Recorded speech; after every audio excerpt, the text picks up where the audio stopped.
be honest, one of the things that I think benefited me accidentally is I was an outsider. I was a soccer and tennis player. I played baseball until 8th grade. I was a very mediocre backup third baseman. So I didn't have like this path to the big leagues that really gave me a great context for the game. I'll never forget it. I got referred Kurt Schilling after his last shoulder surgery when he was 41 years old. I remember rehabbing Schilling. It was in our original facility in Massachusetts.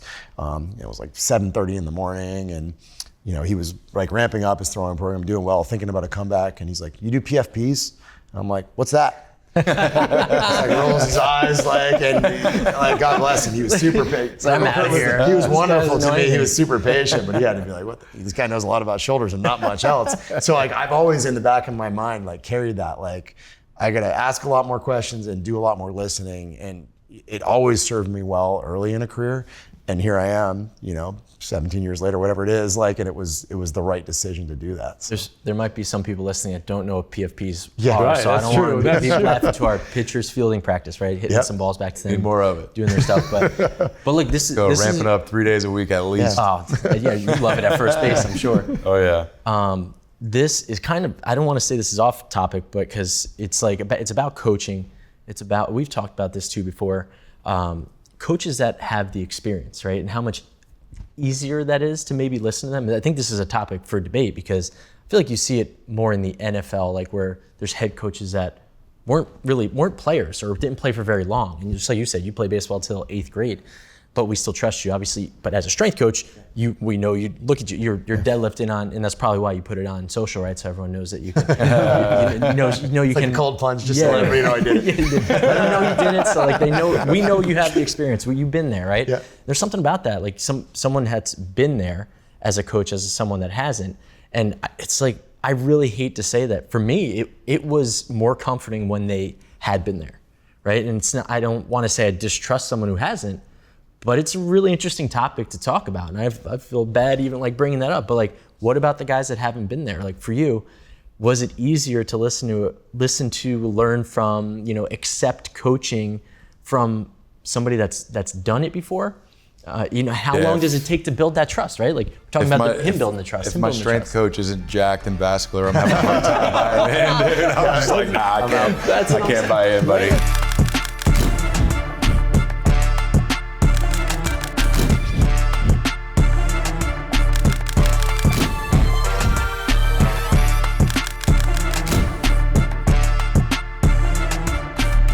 Eric Cressey, a master in the strength and conditioning world, especially in baseball. But 2000, I don't even know, 2008, 2009. We go back a long ways. Oh, wow, man. Yeah, we go back a long ways, and we're introduced through an old teammate of ours, Matt Maurizio.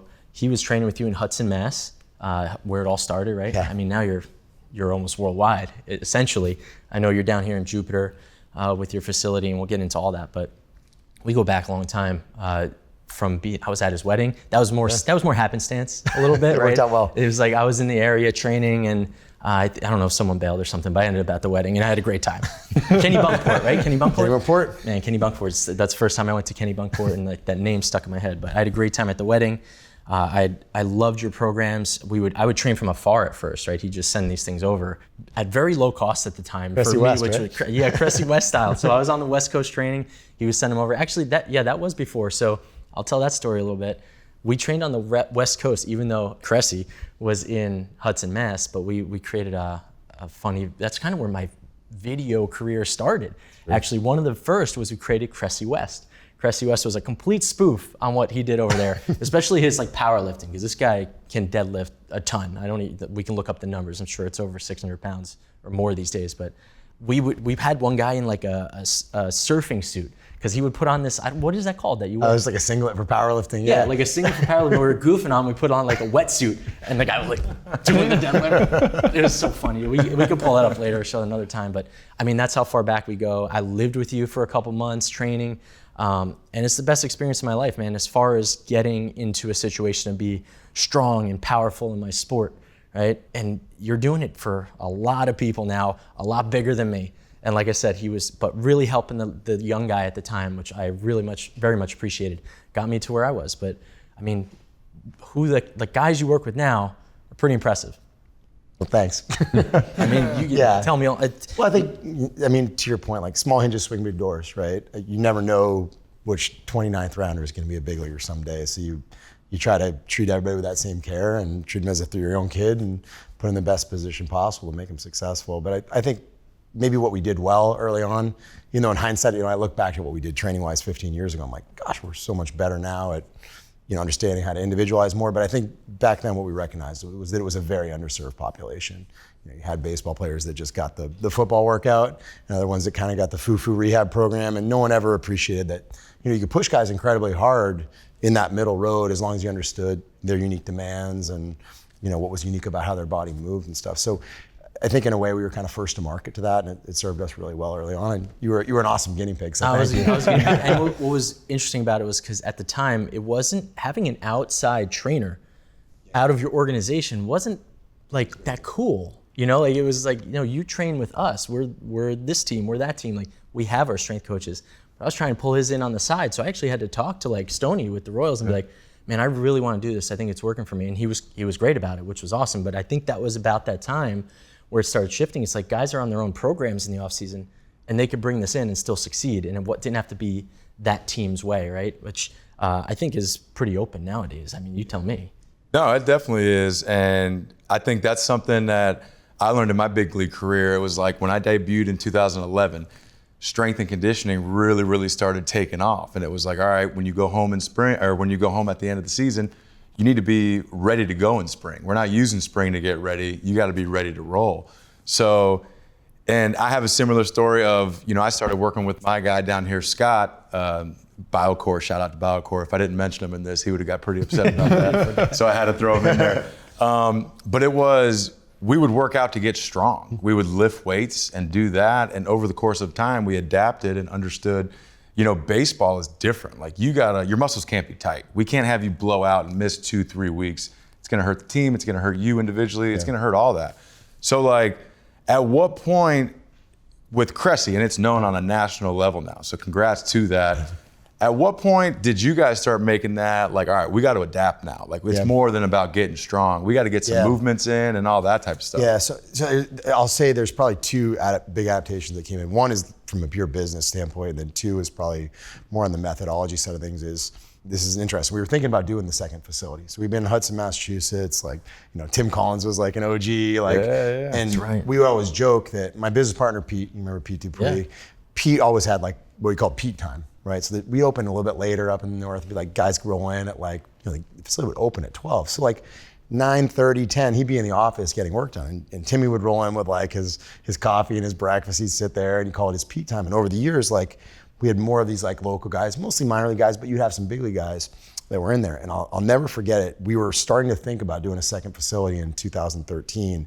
And Pete and Tim Collins and AJ Pollock were sitting in his office and kind of just talking about stuff. And I got in, and so the four of us were right there. And Brandon Gomes, who's now the Dodgers general manager, Brandon's in Fall River, Massachusetts. He was in town to kind of do his initial evals with us, and he kind of like poked his head in the door. He's like, "Hey man, like I heard about this Pete time. Can I get in on this?" I'm like, yeah, man, it's just a bunch of dudes drinking coffee in the morning. Like Diamond Dogs. Yeah, make t-shirts. Yeah, and you probably remember Gomes from Tampa Bay, right? And so he walked in, and Brandon's amazing, but we were having kind of this conversation as we worked through it where we were discussing the idea of opening a second location in someplace warm weather.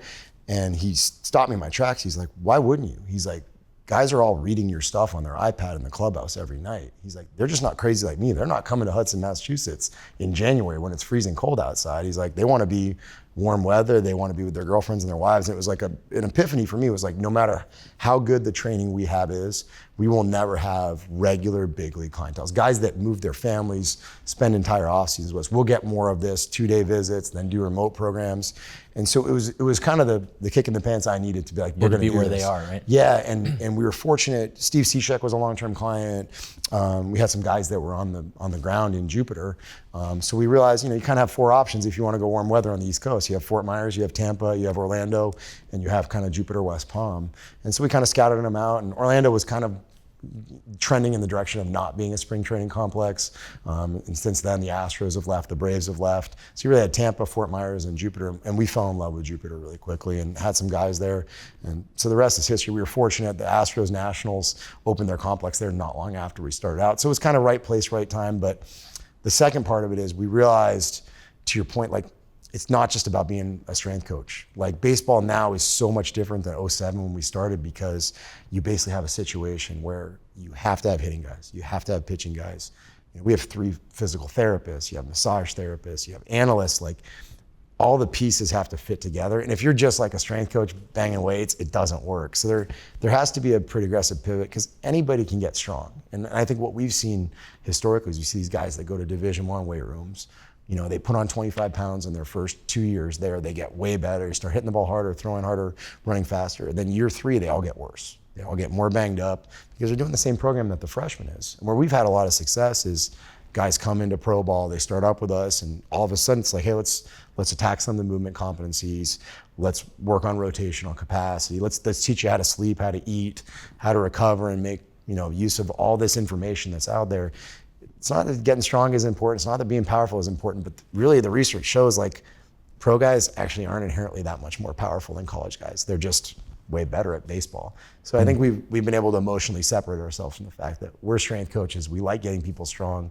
It's more about figuring out, you know, what does Anthony need? What does Eric need? What's the next play?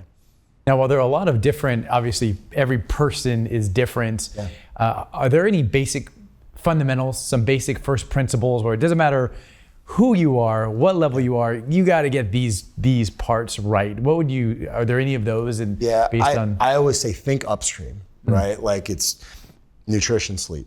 Like, you take care of those 2 things, you're in great. And you look at any guy who's played late into their 30s, you know, obviously like Tom Brady's kind of like the poster boy for this. It's like, you know, if you're willing to invest in that stuff, it has a massive trickle-down effect. So I think all too often we're selling out for the really sexy things, like, you know, the new exercise we saw on Instagram. I'm really lucky to be around like some really, really good athletes, not just through CSP, but also the stuff I do with the Yankees. And like, some of the best players in the world, like, you've seen it. Like, they do the most boring stuff every single day, but they're willing to do that stuff. Nothing that would get a like on Instagram, but they'll do it really consistently. So I come back to sleep, nutrition, and then just like having a really high quality warm up every day, being like meticulous about what you need. What you're saying though, like, where does it start? Almost like you are very strong on early specialization, not doing that, right? And foundational strength more so than anything. So like, meaning it's not necessarily good to be so specialized in strength training when you're younger at a certain, what's your cutoff for that? I think it's more like, you know, what we don't want to see are 12-year-old baseball only kids, right? Especially pitcher only.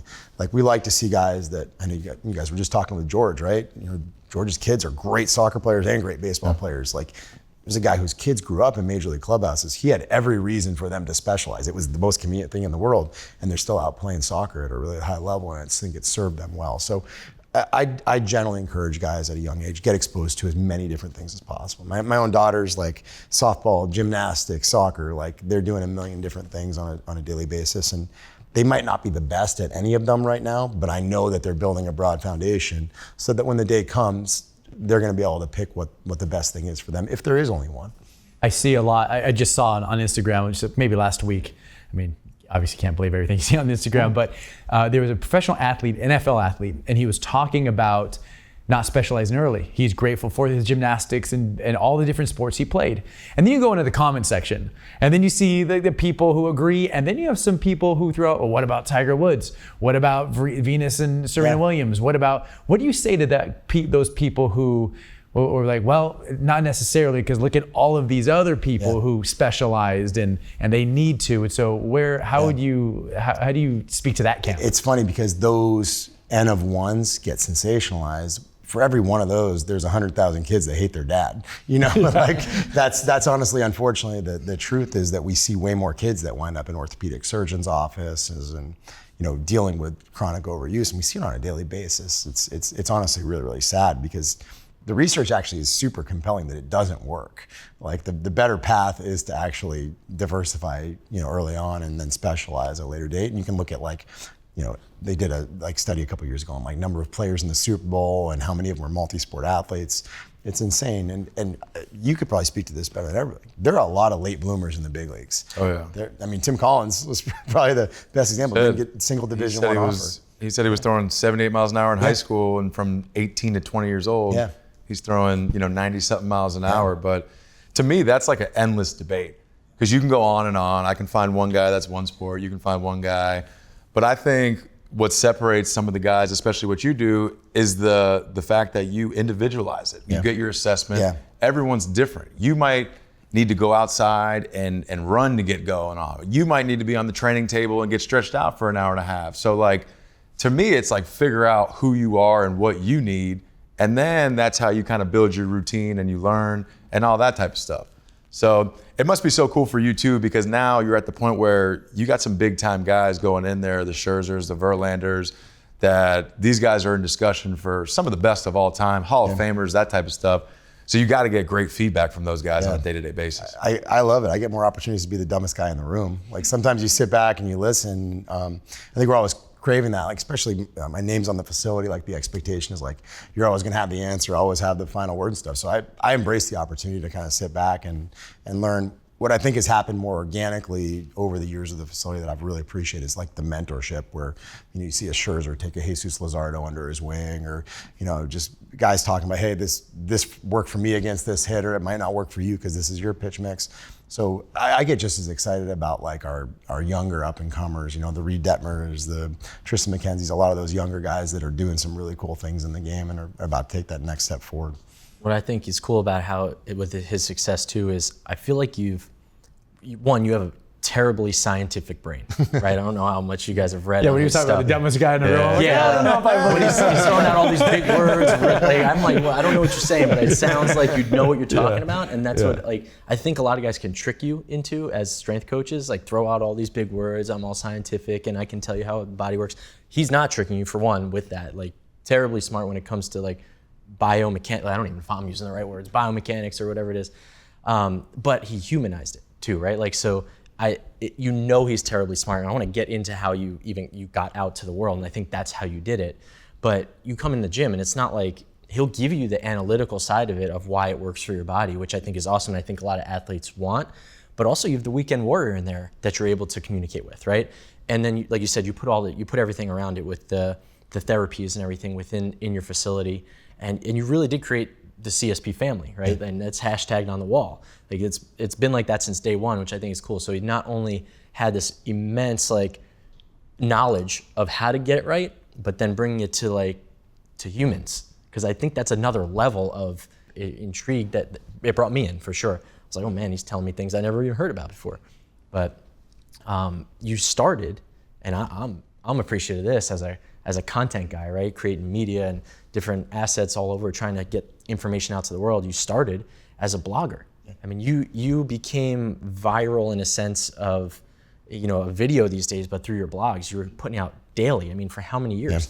A long time. Grind, right? And you're still grinding, doing podcasts and stuff. But I mean, tell me about how far back the blogs go. I was fortunate. So my mom actually taught high school English. She was the curriculum coordinator in my hometown in high school, and then became principal. So I grew up, basically around books, writing, reading, all that stuff for an extended period of time. So it to some degree came a little bit more naturally to me, I think just because of that worm. I've always been much more articulate as a writer than I have as a speaker. I had to work really, really hard to do presentations and things like that. Even being in front of like groups as a coach, like I was never really comfortable with that. I had to work at it really, really hard. But I always found that writing was just a way to clearly organize my thoughts. And so for me, I kind of started writing more so to help understand things, kind of like being in grad school, writing papers to dig in really deep on a topic. And then you realize you can write a lot more when it's something you actually enjoy. Like, I'm doing a paper on, insulin independent glucose uptake. Like that's not really enthralling in the grad school years, but when you start talking about, shoulder range of motion and how it relates to a baseball pitcher, that's a little bit more compelling in your own internal narrative, I guess. So I just started doing more thinking aloud stuff and started my newsletter in 2001. Just writing every day. And it's like anything else. Taking BP or ground balls or anything like that, eventually it just becomes very second nature to kind of continuously produce content. What I didn't realize then was, yes, it was, I was being compensated for the writing and stuff, but what I didn't realize then was that it was also creating a foundation for the facility, because I think in any world, there's like the law of repeated exposures, right? So like, you came down here from New Jersey, right? Maybe you left your house and you drove past a Dunkin' Donuts, you didn't buy a coffee, right? And then you got to the airport, you saw a Dunkin' Donuts, you didn't buy a coffee. You got on JetBlue and they offered you Dunkin' Donuts, you didn't take one. Like, you have all these exposures on a daily basis. And there's different marketing research on how many exposures it is before you're just like not gonna purchase. Some people buy on the 12th exposure. I think that's different now than it probably used to be, just because people are checking their phone and they're getting bombarded with social media. What I didn't realize at the time was that was another layer to give people an opportunity to not just perceive a marketing message, but to actually perceive our expertise. And what I realized over the years is we had people that wanted to come to the facility and just see the energy, make sure that it was a place where they could trust us to train their 15-year-old kid that's a positive environment. Some people wanted to talk to another, client that was well informed. Corey Kluber became a client because he was sitting in the Texas League stands next to one of our other guys who was charting pitches back in, 2010, 2011, something like that. Everybody perceives your expertise in different ways. So if you're able to put yourself out there across more mediums, I think good things happen. I understand that now in the podcast and some of that stuff. So it wasn't a plan? No, it was not a calculated strategy. Writing came naturally to me, and it was a way to gather, express my thoughts. I do feel like from the get-go with our facility, we were always adamant, if we're not a training facility, we're a teaching facility. So I'm, beyond just athletes, because I'm really proud of like where our interns and our former coaches have gone on to. So teaching is always just something that's been very near and dear to me in the context of like growing up in the family with a teacher and all that. So it kind of happened, but it served us well. I like what you said. Just I forget exactly how you just said it, but your expertise would be perceived differently by different people. Yeah. Essentially, you were just talking about. Did you ever run into people? Sometimes you have people who are cheering for you as you're climbing up the ranks, but once you get to the top, they don't no longer cheer. They have haters. Yeah. Have you ever had these moments or any experience where somebody's like, oh, look at this guy, just self-promoting, or he's branding himself, and with all you're doing so much good for the industry, but some people might think you're hurting the industry, or jealous or envy. I don't know what it is, but how have you experienced that, number one, and how do you navigate that? Even some people saying, I don't, like almost wearing like a badge of honor. Oh, I don't do interviews. I don't post on Twitter. I don't do anything because I don't want to make it about me. Have you ever ran into? No, that's definitely out there. And I think it's probably worse. I think it's probably not as bad now than it was in the past, just because so many more people are out there. It's easier to become a content creator than it ever was before, because when I started writing, like Twitter didn't exist, Instagram didn't exist, I think Facebook was like in its infancy. So it really wasn't as easy to put yourself out there back then. So I think I probably got hit harder with it, probably circa 11, 12, 13. Some of the stuff you talked about is like, it was very unaccepted to be outside of baseball for your strength and conditioning coaches. So we had to do more work to build bridges and nurture relationships with those teams and all that stuff. But yeah, that's been there. I think where I got better at it coincided when I became a parent. I just arguing with people on the internet, it's a race to the bottom. I'd rather spend time with my kids or give it to an athlete or someone, or volunteer at a charity, do any of that stuff that's just a better use of your time. Because usually the people that are angry about it, they're just, the higher up you go, the more hot air you're going to encounter. So that's so true. What is it? If you ain't got no haters, you ain't popping. That's right. I feel like now it's more people on the internet that everyone's trying to find the new way. So it's probably like you have a lot of battles of kids coming in the gym being like, hey, did you see this guy on Instagram? Should I start doing this, or should I start slamming this ball, or doing whatever it is? You know what I mean? So I almost feel like, that's more of like, dude, just trust what you need and let's continue on your path and all that. One thing I was going to ask you, but you kind of answered it yourself there.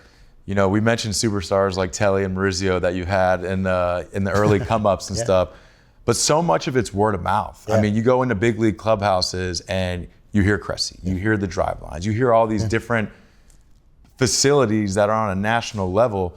Who were like some of those big time players that really like got you going? Or do you credit the blog and do you credit that following online? I'm sure it's a mixture of both. Yeah, I think, it's interesting. I was at March 31st, 2011. Was that your major league debut, opening day? Yeah. I was there for Timmy's, right? So that was a breakout year for us. It was really helpful for a couple of reasons. One, 5'7" guy made it to the big leagues, like doing crazy athletic stuff, 40-inch vertical jump, all this. That was really big for us. It also coincided, I think they said the 2011 draft was the best draft since 1986, and Massachusetts was actually ranked as like the 5th best state in the country. So this tiny state that had all these, Tyler Beatty went 21st overall, and there were a number of guys that trained with us that all got drafted. So we had a really compelling, like 5'7" guy who made it to the big leagues. And I remember I went out to dinner with Timmy after his major league debut that night. He was like trending on Twitter, and Torrey Hunter came over and gave him a big handshake at the Cheesecake Factory in downtown Kansas City. And at the same time, we had this big draft class that year. So it really put us on the map. So there were, it's kind of like the 80-20 rule. 20% of your clients lead to 80% of your referrals. So, Cishek was another one. I know you played with Steve on Team USA. Steve was just one of those guys. I asked him, I was like, hey man, you've played Miami, you played in St. Louis, you played in Chicago, you played in Seattle, Anaheim, the Rays. Like I lose track of every place. He finished up with the Nationals, and literally everywhere he goes, we would get referrals. I was like, what is it? Like people find you to be just a wonderful human. They want to be where you're being. He's like, I don't know, if this is it, but he's like, I've just tried to serve anywhere I've gone. He's very devout in his faith, and just a wonderful guy. And like, when you see like an accomplished big league closer who goes out of his way to like spend time to the fringe 40-man guy or the first-year draft guy or anything like that, they start to ask questions about how does a guy have this much success and be this approachable. So Steve's probably been one of our biggest referral sources, and my neighbor and our kids hang out together now. So it's cool that I get to continue to experience that, like that servant mentality, after the fact. But I think, to your point, like there were a few guys that really did move the needle for us. So cool because you watch it happen organically in a clubhouse, and this guy's got 10 plus years in the big leagues, and it's like, man, like you're durable, man. Whenever we need you, we're out there. And then I see what you're doing before. I see how your day is, and like as an older player the last couple of years, I enjoyed seeing different guys' routines and how they would get ready, and I had a whole new appreciation for that. But a guy like Steve, he takes the young guy under his wing and he goes that much farther with it, and he's like, listen, man, this is how you got to prepare. You got to be ready for this. You got to be ready for that type of situation. So I can see how people see what he does and want to follow suit, and then take it to that next level in the off season and continue it all the way through. I think you can probably speak to this better than ever. It's really hard to compete at that level, but to compete at that level and mentor younger guys. There's a book called The Captain Class. It looked like the best 25 teams of all time, and they looked at like Pele's Brazilian national team and all this stuff, and like they talked about like Pele wasn't a team captain, Jordan wasn't a team captain. Like very rarely is the best player also the captain. And sometimes like that veteran bullpen arm is the guy that changes a 23-year-old's career. So I'm always so fascinated like at just how mentors play, and not just in baseball, but in various roles, because I've been fortunate to see a lot of them do cool things. You have to have some people that kind of lift you up through this process, and I know some names, but I want to hear from your perspective what they did for you, because I think it's really cool how you've become respected in their eyes, but obviously they helped get you to where you are. Yeah, there's a few. I was really lucky. I went to the University of Connecticut for my grad degree, and I left undergrad not really knowing what I wanted to do. UConn was great. It was like the #1 kinesiology grad program in the country, and it's like a super low acceptance rate, but I didn't know whether I wanted to be a researcher, whether I wanted to like get into coaching, anything like that. And I got to UConn, and I'd been doing a little bit of writing in this space, and Brajesh Patel was a graduate assistant strength coach there, and he's like, hey, I read some of your articles online. They were awesome. He's like, I'm not sure if you have an interest in strength and conditioning, but like, hey, I have men's baseball strength and conditioning tomorrow morning at 5:30. He's like, come on by. I was almost like he was testing me, like Woody actually showed up. I showed up, and I watched, and it was like, just fell in love with like how he controlled the room, the relationships he had with his players, just nuanced things, using their name when he coached, how he positioned himself, the body language. Like I was immediately fascinated by that. Maybe it's from growing up around teachers, like body language is everything. Instantly caught the strength and conditioning bug, and I was lucky at UConn at the time. Chris West really took me under his wing. He was a strength coach there who did men's, women's basketball, men's, women's soccer. Andrew Hootie was there, Tina Murray, and all these folks have gone on to do amazing things. Tina's with the Pittsburgh Penguins now.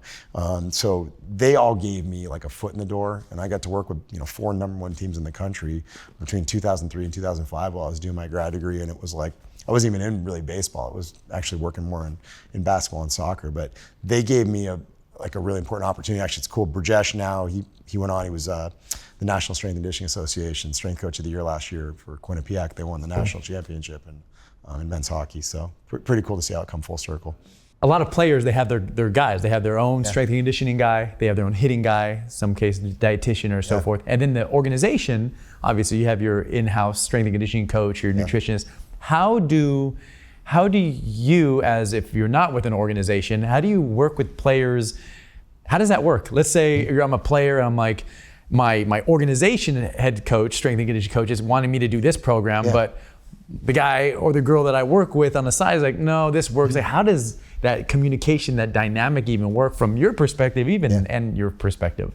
So a lot of it is when we talked about you got to individualize it. If there's conviction behind what you're doing is the right thing for you, and you have the numbers, you have the tests to prove it all, like I'm going to buy into that 100%.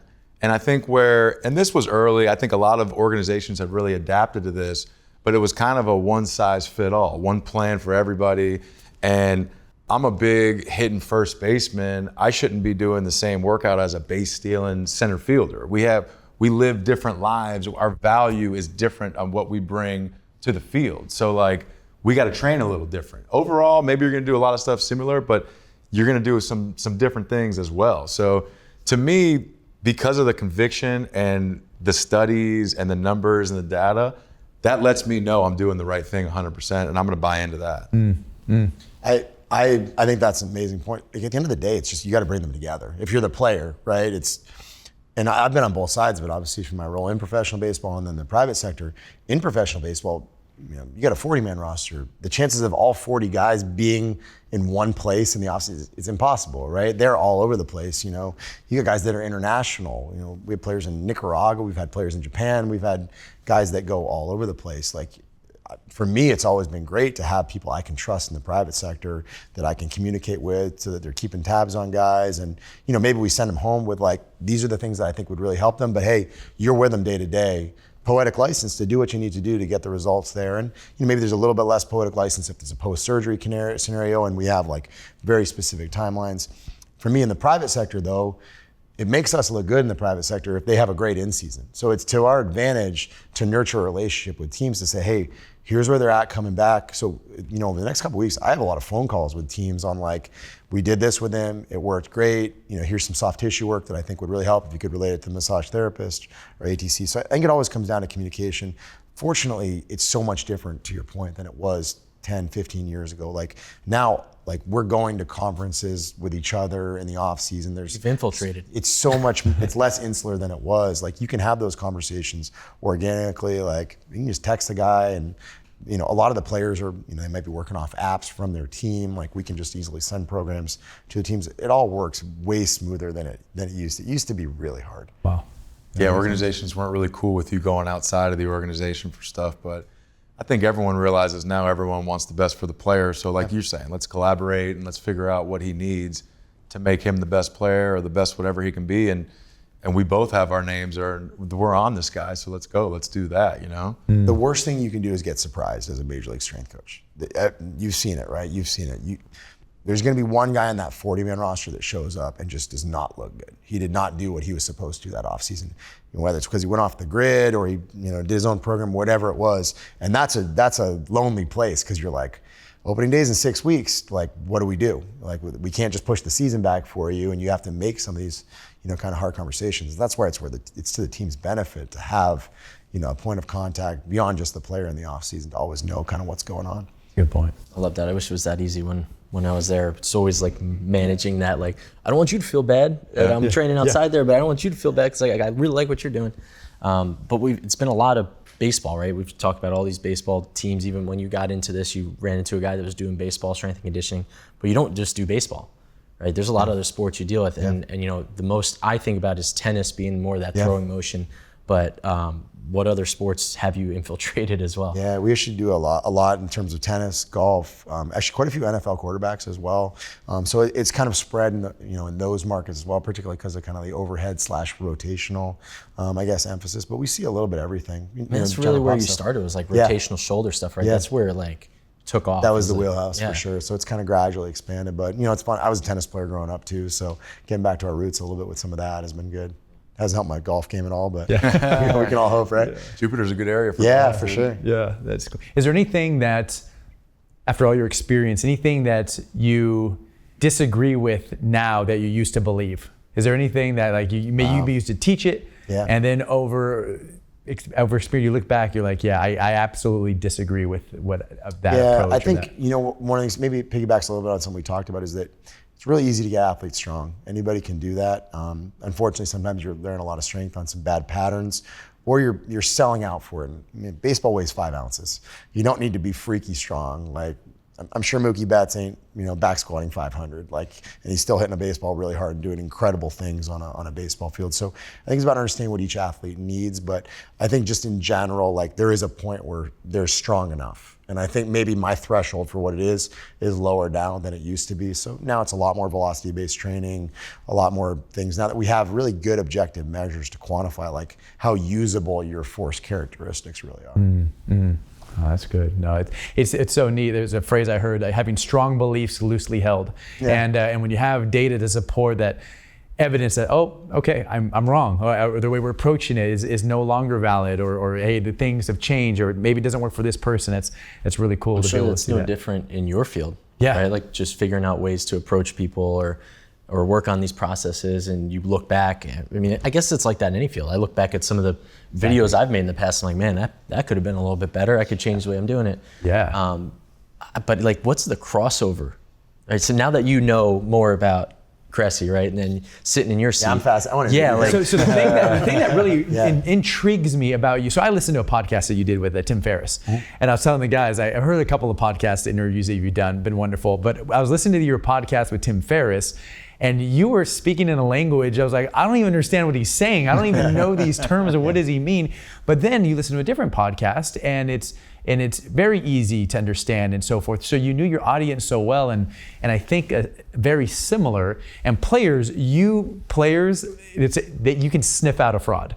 Like if you try to fake the funk with a player, a professional athlete, a lot of people, professional, they sniff you out, or you're sniffing them out? They sniff the professional out. They will do everything they can to test the circle of competence of whatever person they're working with, to say, let me see how much you know, and let me push back on you. Players are really good at doing that because they want to know that this person has competence.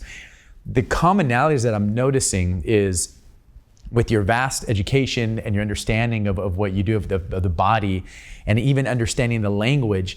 It sounds like to win over and to build a relationship, you're not coming to Scherzer with jargon. You're not coming to these players as a status signal how smart you are. You're building this language, probably using a language that's common language, that's their language, hearing how they describe it, and using very similar to this. We're not talking prefrontal cortex and hypothalamus and working memory. They don't care about any of that stuff. It's like, hey, just slow the game down. Here's a simple little strategy. And so I'm hearing, from what I'm listening, it's like there's a difference between a coach who keeps things simple, and the only way you can keep things simple is if you know your topic so well. So it's on the backside of complexity. You understand the nuances of complexity that you can keep it simple. Some people are too simplistic, or they try to keep it simple, but they don't understand the complexities, so they don't really know the nuances. And as I'm listening to you talk, I'm like, oh yeah, it's like, it sounds like, yes, you know your stuff, but you can teach it in a way so simple that they not only understand it, but cannot misunderstand it. That's the goal. You're trying to close the gap on what you know and what you can actually implement, right? And I can read 800 books, but none of it's going to actually impact an athlete favorably unless I can relate it in a way that they understand. So using big words, overwhelming them, that's not good for anybody, particularly in obviously a sport like baseball, where we have a lot of players where English may be a second language, and might not pick up on the nuances of it or anything like that. So I've had to really, I think, consciously check myself on that side of things over the years, because you got to be careful. Like, you go and talk to a bunch of physical therapists at a seminar, and then you're dealing with an 18-year-old athlete that might overwhelm them. But to be honest, one of the things that I think benefited me accidentally is I was an outsider. I was a soccer and tennis player. I played baseball until 8th grade. I was a very mediocre backup third baseman. So I didn't have like this path to the big leagues that really gave me a great context for the game. I'll never forget, I got referred Kurt Schilling after his last shoulder surgery when he was 41 years old. I remember rehabbing Schilling. It was in our original facility in Massachusetts. It was like 7:30 in the morning, and he was like ramping up his throwing program, doing well, thinking about a comeback, and he's like, "You do PFPs?" And I'm like, "What's that?" Like rolls his eyes, and like, God bless him, he was super patient. I'm out of here. He was wonderful to me. He was super patient, but he had to be like, "What? This guy knows a lot about shoulders and not much else." So like, I've always in the back of my mind like carried that, like, I gotta ask a lot more questions and do a lot more listening, and it always served me well early in a career. And here I am, 17 years later, whatever it is, and it was the right decision to do that. So. There might be some people listening that don't know what PFPs Yeah, are, right, so I don't true, want that's people true. laughing to our pitchers fielding practice, right? Hitting some balls back to them. Need more of it. Doing their stuff, but look, this is Go this ramp is, it up 3 days a week at least. Oh, yeah, you love it at first base, I'm sure. Oh yeah. This is kind of, I don't want to say this is off topic, but because it's about coaching. We've talked about this too before. Coaches that have the experience, right? And how much easier that is to maybe listen to them. I think this is a topic for debate because I feel like you see it more in the NFL, like where there's head coaches that weren't players or didn't play for very long. And just like you said, you played baseball till 8th grade, but we still trust you, obviously. But as a strength coach, we know you look at you're deadlifting on, and that's probably why you put it on social, right? So everyone knows that you can. you It's like can a cold plunge, just to let everybody know I did it. Yeah, you did. Let them know you did it, so like we know you have the experience. You've been there, right? Yeah. There's something about that, like someone that's been there as a coach as someone that hasn't, and it's like I really hate to say that. For me, it was more comforting when they had been there, right? And it's not, I don't want to say I distrust someone who hasn't, but it's a really interesting topic to talk about, and I feel bad even like bringing that up. But like, what about the guys that haven't been there? Like for you, was it easier to listen to, learn from, accept coaching from somebody that's done it before? How long does it take to build that trust, right? Like we're talking about him building the trust. If my strength coach isn't jacked and vascular, I'm having a hard time buying in, dude. I'm just like, nah, I can't buy in, buddy. But for me, it's like the working relationship you have, and we talked about every guy's different. You talked about a language. So for me, it's like the longer that relationship is, some guys want all the information. Hey, your ground force plates, you generated this. We need you to lay it off a little bit or whatever. And like your biggest fear as a strength coach is probably taking away from the athlete. Yeah. So for me, I was like goal oriented. Like if I needed to rotate my hips more, give me a medicine ball and tell me to hit this side of the cage, and I'm gonna give it everything I got. But like sometimes when I had too much information, and in a day and age now where we have so much information, I bet that's a fine line of like, all right, I wanna explain this, especially to these young cats, but I don't want you to be robotic and take away from that athlete. Yeah, I mean, you don't want to be analytical and competitive at the same time. It just doesn't work. There have to be. I mean, you can speak to that probably more than anybody else. It's a very fine line. I think we see it a lot when guys go AAA to the big leagues. The minor leagues is very manicured, right? Every Monday is off. Like, all these guys get like, a Thursday or Friday off just to make sure that they're not getting beat up 6 days in a row. And you can just throw all this information at them because it's developmental. All right, your changeup's terrible. Go throw it 40% of the time until it gets better. Like, it's fail forward. Like in the big leagues, if you fail, you're going back to AAA. So I think a lot of guys really, they have to recalibrate when they get to the big leagues. Particularly, the travel schedule is more intensive, the stress of it all. Like sometimes you got to understand how to like pull back and not like take in so much information, do so much work, like to actually like, I don't want to say save your bullets, but that's kind of what it is. Mm-hmm. What's the next position you guys think will be implemented? Like we have strength coaches, we've had them for a long time. We have mental health coaches, maybe now process and skills and development. Like, is there something else that surrounds this that you could forecast? Is there It seems that I've hired sleep coaches. I was just going to say that. There you go. I was just Like going to say you that. have a trip to London this year. How are we going to go about it? Yeah. And that's one thing to me that adds to that baseball grind is like sleep and nutrition. It's huge, but you might have that night game.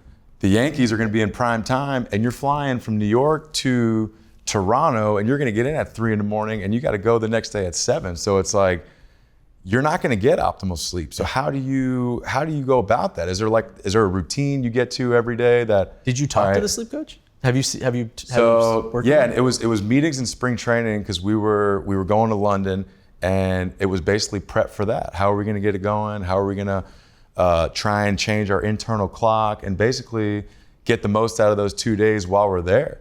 So that's something that I don't know if every team. Yeah, like what was Did the you guys process? do? Did you go to sleep? Go to sleep? Guys were earlier? dog Like, tired, so I'm not trying to knock the guy, but it was tough. But my question is, like, for the teams that aren't going to London, you don't have a unique trip like that. How do you deal with that? Like, as a pitcher, it's easy. A pitcher in the big leagues is, if you have a travel day, the day you're playing and that pitcher's pitching the next day, he's going to catch a commercial flight, get to the city, be ready to go.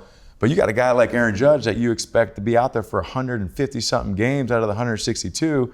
It's like, man, we got to figure this out, and we got to figure out how this works. Yeah, it probably was the market of inefficiency like 5 years ago. I think it's becoming way more accepted to, throw that under the sports science umbrella, and people are attacking that a lot more. Just like, teams are scrutinizing blood work more than they ever have. They're looking at all these, more nuanced things. Like, for me, the two areas where I see the game potentially going very soon. One, I think scouting is going to be far more international than it's ever been. It's traditionally been Latin America and a little bit in Japan.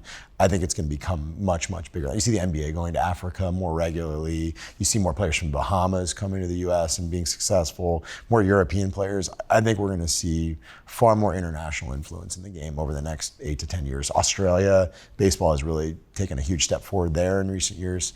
So I think that's one. And I think the thing that piggybacks that is we need to help those players get adjusted to the United States. Like, here's, I think it was Carlos Carrasco, was like, I ate pizza every day for 3 months because it was the only thing I knew how to order. They need to learn the language faster, and also we need to get them assimilated. Like, I know for me, like, my biggest shortcoming as a coach is that I don't speak Spanish. Like, it's something that would revolutionize my career. And I was sheltered. I was at a facility in Hudson, Massachusetts, and I grew up in Maine. There's not a whole lot of Spanish speaking taking place. So that's something that I've had to work on. But I think we need to do more to help those players get assimilated quicker. Just because the more we can get them adjusted, the faster we can help them to develop. I like what you said, and I love the question too. Immediately when you said, "Where's the next wave of kind of practitioners or helpers in organizations?" So I'm just probably like yourself. I'm just having conversations with different NFL teams, NBA teams, NHL teams, and just kind of reading the tea leaves.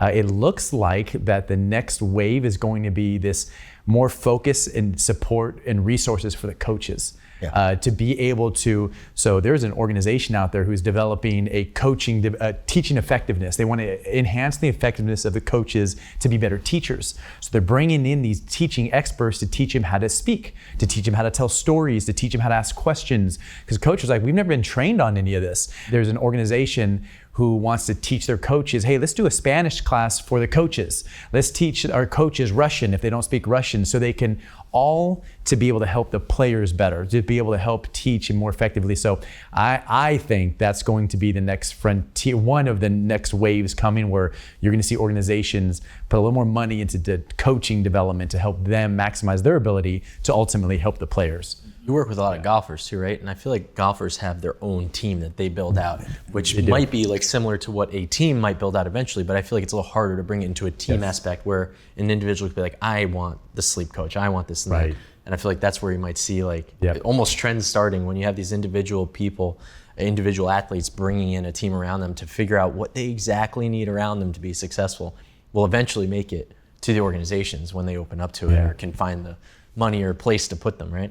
Golf and tennis kind of necessitated that. It's 40 weeks a year on the road. Like, you kind of have to have your people there to, like, be ready if there's you wake up with a stiff neck and you get treated before you got and play 18. Like, it's, I think it's lonely on the road, but they can kind of bring their entourage with them, and it supports a couple different ends.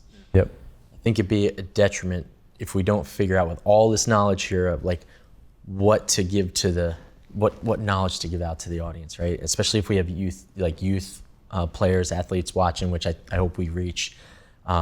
There's got to be some sort of guideline or baseline that you might be able to put out there for shoulder health or body health, what in general. Is there somewhere I know we talked about like ages you might start at, but is there like a general piece of advice you can give them to get started with their strength and conditioning career, or that part of their career, to be successful on the field? That whether it's the youth athlete or the coach, the parents watching, where can they get them started? Yeah, for sure. The first thing, like we said earlier, play as many sports as possible. Like grow up in the backyard, bikes, balls, whatever it is that you have, friends, like that's the most important thing is free play. The problem with development is never the kids, it's always the parents. I love that it's so like just play. Yeah, sports, it sounds crazy that we have to like manage it. Play. That happens quite a bit, unfortunately. But people ask me all the time, like, when should I start strength training and all that? Is it going to stunt growth? Like, it's an old wives' tale. The research has shown over and over again that it actually has a really important place in like this whole developmental timeline. It actually can probably help. You see these kids that they grow 6 inches in 6 months, and they kind of go through that clumsy, awkward stage. Like having some strength in the right places can kind of ground them and give them a little better motor control of these new patterns that they have. So I always say, like, the most important thing you can do is just you integrate it when the kid is ready for it. So I have twin 9-year-old daughters. They come to the gym with mommy and daddy all the time. They're swinging from the TRX, and they're doing like gymnastic stuff on the barbells and dragging each other in the sleds and stomping med balls. Like, it's all very self-driven. Like, they write their programs on the board and just go through it. We don't force it. But it's a Matt Maurizio line: more is caught than taught. So I try to just say, we're going to model that behavior. They're going to fall in love with it. And whether they become Olympic gymnasts or they just become girls who love to go to the gym, like, they're going to foster a lifelong healthy relationship with exercise. So I'm really big on that. The problem is when you push too much too early, you wind up with a stress fracture. All of a sudden, working out isn't fun anymore because it hurts, or because you can't do the only workout that you've ever known. When kids can appreciate variety, it's like, if you get a growth plate injury in your shoulder, go play basketball for a few months, and you come back for baseball season, it's going to be good to go. So they're very different approaches, but for me, it's all about playing that long game. So, I go through this, like, our daughters play 10U softball now too. And what's interesting is they were kind of like the average players on the team. They're undersized. Mom's 5'3", dad's 5'8". It's probably not going to be an NBA career for anybody. But like last year, they were on the team. There's a bunch of travel ball girls who, go to Atlanta for tournaments and do all this stuff. Parents spend $1,500 to go get them 10 plate appearances, 3 states away. And it doesn't make sense to me. All those kids quit travel ball. They're back playing just like rec ball by the next year, just because an 8-year-old should not be traveling across the country just to find better competition when they could be getting it in the backyard or with their friends down the street. So I'm very big on, like, don't force development. It kind of happens as long as you set the guardrails and put them in a good position to be successful. You started early, right? You were stout when you were little? I was, dude. I was, but I played football in like the 8th grade, and going through that stuff in football, it teaches you a different mentality. It teaches you just different stuff that you could use in baseball. But different social group too. You're rolling. Yeah, different, exactly. But I was a part of that awkward growth spurt group where I went from like 5'9" my 8th grade year to like 6'1", and I would run down the first baseline and I couldn't lift my leg up to like get like any kind of stride going. So I'm like, man, but I just never grew into my body, and I trusted it. I just continued to play sports, do different type of stuff, hang out outside. And then at some point, it got a little more and more flexible, and I became older, and then the rest is history. But I agree with you 100%, man. Some of these parents out there, it's like, they want it more than the kid wants it. And like, let the kid grow into it, let him get the love for the game, and let him come to you. That's your mentality. Let him come to you, and then when that happens, as they get older and more mature, we can dial it down into one sport if stuff's looking like it's going to go that way. And the funny thing about like the growth spurts, I talk to parents about this all the time, is like they think it's like a huge problem and all this stuff. It's a great time to train power. Like, you're wound as tight as can be. Like, you go from being 5'9" and probably like a little bit like uncoordinated, and all of a sudden you're like, maybe you don't have as much range, but you got like gazelle type springiness. So it's a great time to train power. They do a lot of that with like TPI in the golf world. It's like, hey, chase that growth spurt and use it as an opportunity to develop kids. It's just a great time to get involved. You've coached a lot of coaches. You've had a lot of interns. What are some of those character traits that you feel are very important that a strength and conditioning coach? And I'm sure that we could even, the character traits you're about to say are like great for employees, great for parents. But what are some of those character traits that you try to really breed, or not breed, but instill into those who you hire? Yeah, I'll give you probably the best like lead into my answer. My answer is like growth mindset, curiosity. I asked that to Sam Fold. So Sam was one of our athletes when he played, the general manager of the Phillies. Sam's first job after he retired was player information coordinator. So he was in the dugout with the Phillies, basically being the guy to disseminate high-level analytics to players in real time. And Stanford graduate, super bright guy, very articulate, very calculated in his words. I was like, what made you such a good fit to like immediately go to a major league dugout? Because usually guys retire, they got to go spend a year at the complex, maybe hang out as an affiliate hitting coach or something like that, and then they work their way back. And he's like, I've always just been curious. So I think when you have that curiosity, that unyielding desire to learn more, it comes across with a lot of humility. So I think those three things work really, really closely together. And we've had a lot of success with staff members, interns, things like that, who are just genuinely curious. Because my name might be on the wall, but I want people who are going to challenge me and ask questions and think of ways that we can do things better. We want this to be something that evolves each year, because we have athletes that come back and, hey, this one's new from last year. We weren't doing this. What's the reason for this? And I love that they see there's a kind of a continual evolution of it. That's really cool. You definitely have to have that adaptability, right? Because the game, everything continues to grow. And like, I think that's what a lot of old school baseball players kind of fall into is, oh, the analytical stuff, I don't believe in this, whatever. But if you have that ability to adapt and understand it, you can learn from it. And it can help you communicate with different people. There's younger guys that come up now, and that's majority of what they know is the numbers. And so like, if you have that ability to adapt and learn it and understand it, that can be a line of communication with a player, coach, with anybody. So true. Yeah, the game is, obviously baseball has changed dramatically even in the last 3 to 5 years, just in terms of, just looking at, like, guys are, seam shifted weight, guys are learning two seamers on Twitter and they're throwing it the next day in a game. You see obviously the sweeper revolution, like these guys are able to pick up, it's honestly unfortunately benefited the pitchers way more than the hitters, but I think the game has changed. And honestly, strength and conditioning has been doing that for 15 to 20 years. Like if you look back in the 80s, everything was like aerobic exercise research, and then they started looking at like resistance training as it related to chronic disease and how do we keep astronauts from wasting away in space flight. Like it's still very much in its infancy how we make athletes better. And we get a ton of research on a weekly basis that's published. So if you're not staying ahead of it, like you're gonna fall behind really, really quickly. Yeah, everyone always feels like on the baseball side, pitching is like 3 to 4 years ahead of the hitting. Yeah.